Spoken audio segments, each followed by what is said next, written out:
Oi, gente. É, eu havia dito que essa semana eu faria um vídeo explicando, ou tentando explicar, a minha concepção de Deus. Tentando explicar em vídeo o que eu já escrevi muitas vezes.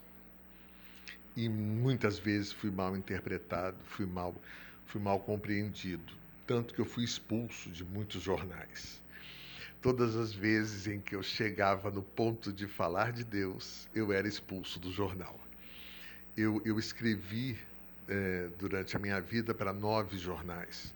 Nos 9 jornais, eu fui convidado a sair no momento em que eu falei de Deus.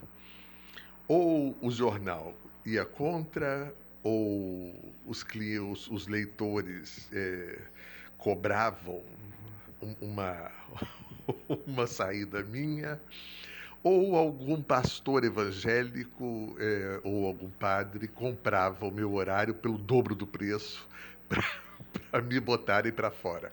Isso aconteceu muitas vezes. A última vez faz uns 10 anos, foi no jornal aqui de Macaé. Me pediram desculpas, o pastor deu. Eu não lembro o nome da igreja agora. O pastor ofereceu o que eu pagava, o que eu cobria com anunciantes, mais 50% para ter a minha parte no jornal, a minha página. Na Rádio Teresópolis, há muitos anos também aconteceu a mesma coisa. Um pastor evangélico comprou o meu horário pelo dobro do preço. E aí, por mais amigo que eu fosse do pessoal da rádio, não teve jeito. A solução foi concordar e sair, né? A rádio tem que sobreviver. Mas eu tenho uma concepção muito louca de Deus, né? Eu sou um dos loucos de Deus, eu acho.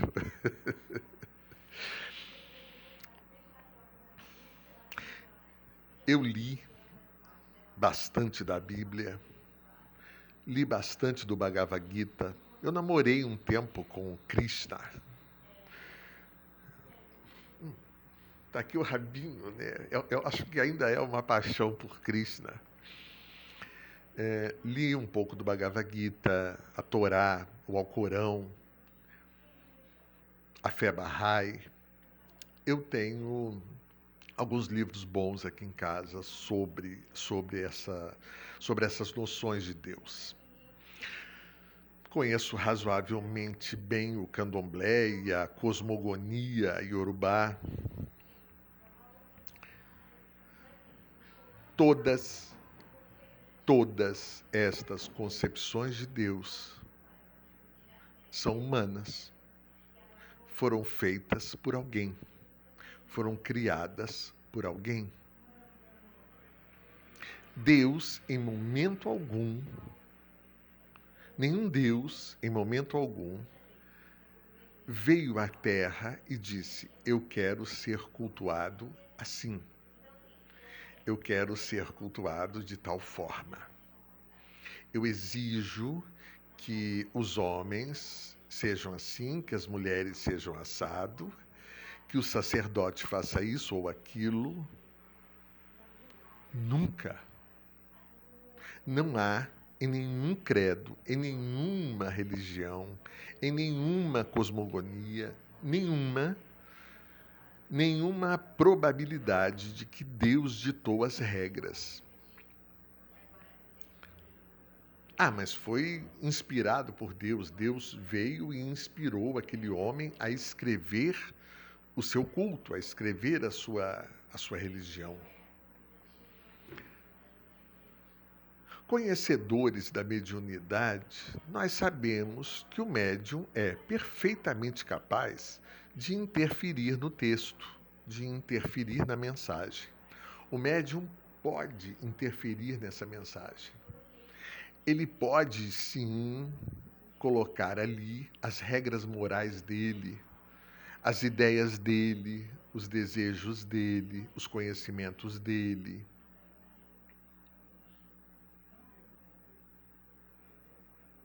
Quem garante que estes profetas não interferiram na mensagem? Quem garante que esses avatares não entraram na mensagem, não interferiram? Acho que o único que se opôs a essa concepção de Deus dominador foi, na verdade, Jesus Cristo. Em Jesus Cristo, Deus é Pai. Em Jesus Cristo, Deus é amor.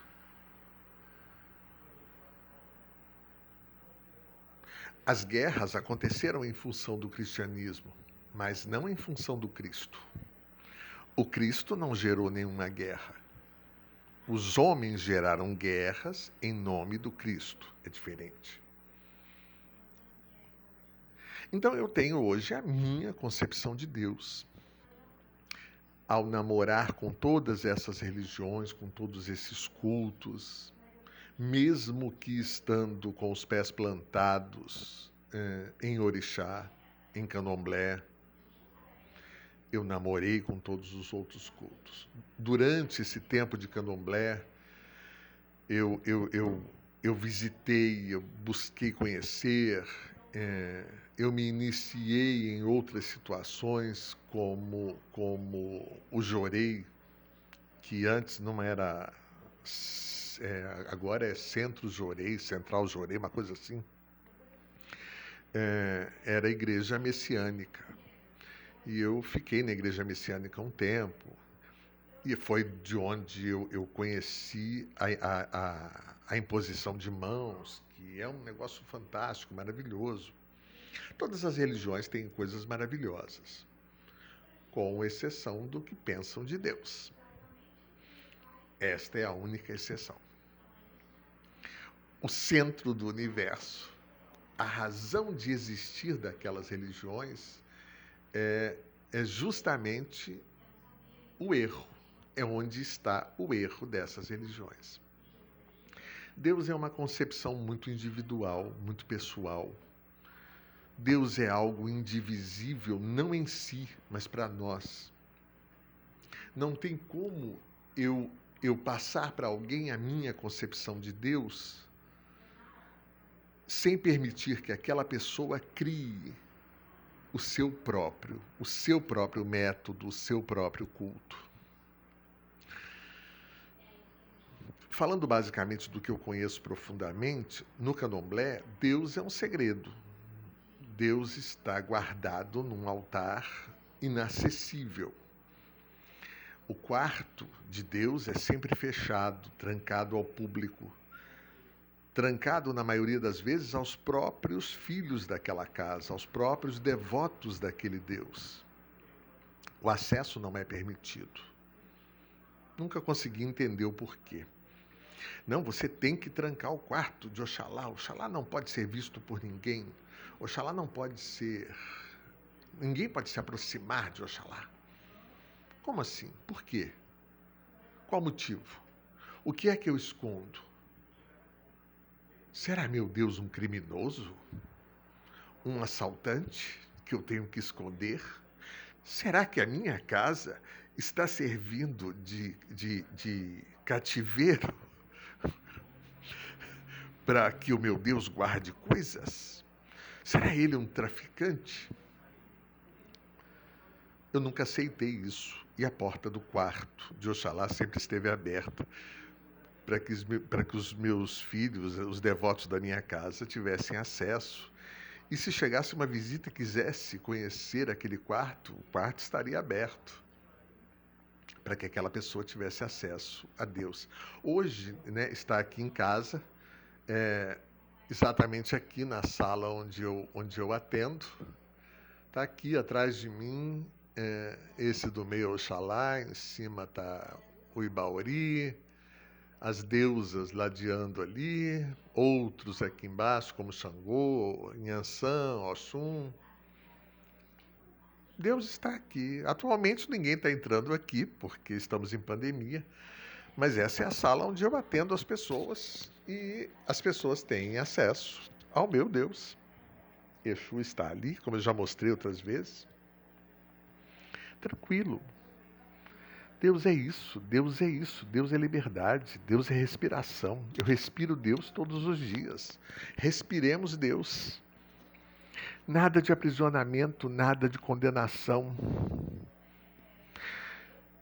Numa comunidade de candomblé que eu ajudo a administrar, nós estávamos discutindo esses dias o ritual do Santo Daime. E as pessoas, algumas pessoas condenando, né? O uso de drogas é proibido. Não é permitido o uso do Santo Daime. Por quê? Por quê? Desconhecem a própria religião, porque a própria religião faz uso de algumas folhas para gerar esse transcender a Deus. Esse transcender que o chá do Daime faz. Com outras folhas, né? Já que nós não temos o conhecimento da ayahuasca e da crona, chorona, não sei direito o nome, mas temos outras folhas que geram esse mesmo envolvimento, essa mesma entrega a Deus. Isso é normal, isso é comum. Os nossos índios sempre usaram essas coisas, os índios de outras nações também. Nós precisamos desenquadrar Deus, ao mesmo tempo em que precisamos desvulgarizar Deus. Eu vejo na televisão, tem esse programa aí, o The Voice Kids. Aí as criancinhas cantam, né? E algumas cantam lindamente. As criancinhas cantam e aí, no final, elas estão lá no palco. Eu queria agradecer primeiramente a Deus. Aí vem a próxima criança. Eu queria agradecer primeiramente a Deus. Vem a próxima criança. Eu queria agradecer primeiramente a Deus. Essa criança não está agradecendo a Deus. Essa criança não tem nenhuma noção do que seja Deus, porque não foi passado a ela a liberdade de Deus. Não foi passado a ela a ideia de Deus. Ela sabe que ela tem que agradecer a Deus, coitada. E isso vai vulgarizando Deus. Isso vai colocando Deus no lugar comum. Eu encontro alguém na rua e, como sacerdote de candomblé, a pessoa me diz: ô meu pai, bênção. E eu digo: Deus abençoe. Oxalá abençoe. Olorum abençoe. Aquela pessoa me pediu a bênção mesmo? Eu abençoei de verdade. Eu desejei de fato que Deus viesse sobre aquela pessoa e cobrisse ela de bênçãos. Isso são coisas que têm que ser pensadas. Dorme com Deus. Você está realmente desejando que a pessoa durma com Deus? Deus te acompanhe. São apenas cumprimentos, são apenas formalidades. Não são essências. Deus não está nessas essências. Isso não é Deus.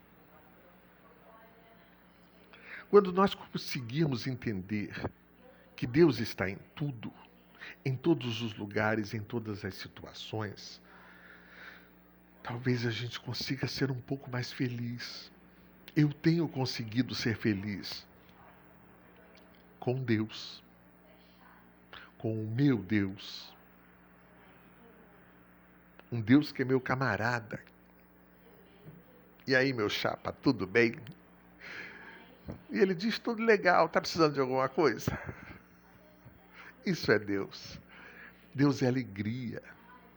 Deus não é guerra. Não foi Deus que criou as guerras. Não foi Deus que criou o mal. O mal está em nós. Amar a Deus sobre todas as coisas, sem desespero, sem aquela coisa de estar enfiado todos os dias dentro de uma igreja, com o joelho ralado no chão, se humilhando. Que pai é esse que deseja isso, que deseja a sua humilhação?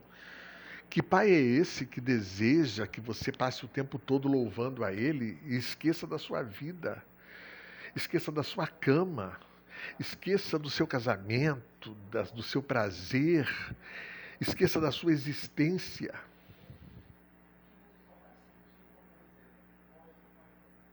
Nós estamos fazendo mal a nós mesmos, com excesso de Deus e um Deus falso. Não é um Deus verdadeiro. O Deus verdadeiro é amor de fato. Não é esse negócio que criaram pra gente. Não é esse carrasco que criaram pra gente. Um Deus verdadeiro não conhece o inferno. Jamais nos daria o inferno como castigo. Um Deus verdadeiro não pode ter concepção de purgatório. Claro que o lado ruim do próprio Deus existe. Não que exista um outro ser. Existe a dualidade em Deus. Acho que o mal em Deus seria um outro vídeo sobre a minha concepção desse mal. Mas dando uma pincelada, se o mal não existisse, o Deus bom não faria o menor sentido. Então Deus precisa desse lado mal dele mesmo para que o lado bom possa se fazer notado. Sem o diabo, Deus não é nada. A causa de tudo isso é o mal. Mas até mesmo o mal foi criado pelo homem. Até mesmo o mal em Deus foi criado pelo homem.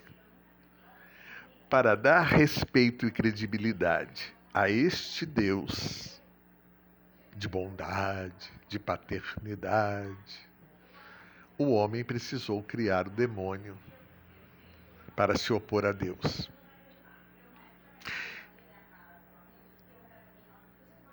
E contra todas as regras possíveis de lógica, Deus não consegue vencer o mal.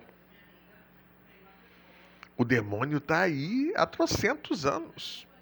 Deus não consegue vencê-lo, não consegue apagar. Porque se Deus apagar o mal criado pelo homem, Deus cometeria um suicídio. Porque o mal está nele mesmo. Mas isso é uma outra história. Eu vou pensar num outro vídeo e aí eu conto para vocês. Um dos meus delírios, mais um dos meus delírios. Mas enfim, dizem que eu estou fazendo uma nova religião. Estou mesmo. Ótimo para mim. Eu assisti um vídeo recentemente de um astrólogo famoso aí nos anos 90, Walter Mercado, Ligue Tchá. Todo mundo lembra do Walter Mercado. E a Netflix passou um filme sobre a vida dele, e ele disse uma coisa que eu me vi muito ali. Ele disse, eu fui conhecer todas as religiões, todos os cultos, todas as formas de Deus, e acabei pegando de cada uma um pouco para mim. Eu acho que é isso que eu faço hoje. Eu pego um pouco de cada uma para mim. Algumas pessoas já me viram com uma pintura aqui na testa, esse rabinho. São coisas que eu amo e que eu acho lindo e que me aproximam de Deus. Eu passo essa argila aqui no terceiro olho e sinto que as coisas se conectam melhor. Eu experimento alguma coisa diferente em Deus. Então eu faço, né? Eu pinto o meu terceiro olho de Efum, chama-se Efum aquela argila, e me sinto bem. Por que não? Se Deus, que é meu camarada, não me condena, quem vai me condenar? Não é verdade? É isso. Um beijo, fiquem bem. E em breve eu faço um outro vídeo com mais alguma loucura ou alguma receita de magia para ajudar a gente. Um beijo.